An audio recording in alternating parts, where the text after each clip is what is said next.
निर्धारित स्थान पर पहुंचेंगे। जो वस्तुएं आप फेंकना चाहें कृपया उन्हें हमें दें। इस्तेमाल की हुई वस्तुओं को सीट पॉकेट या विमान के किसी अन्य भाग में न छोड़ें। इन्हें केवल अराइवल के वेस्ट बिन में ही डालें। सीट बेल्ट साइन ऑन होने पर अपनी कुर्सी सीधी करने और कुर्सी की पेटी बांधें। ट्रे टेबल बंद करने और विंडो शेड्स खुले रखें।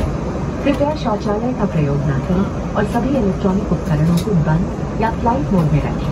आप अपने कीमती सुझाव हमारे SMS द्वारा भेजे हुए लिंक पर या हमारी वेबसाइट के द्वारा हमसे बात करें। अब आप www.airseva.gov.in पर लॉग इन या हमारी सेवाओं पर कोई भी सुझाव नागर विमानन मंत्रालय को दे सकते हैं। अधिक जानकारी हमारे Hello 6E मैगजीन में उपलब्ध है। धन्यवाद। We will be landing shortly and the cabin crew will come around for final clearance.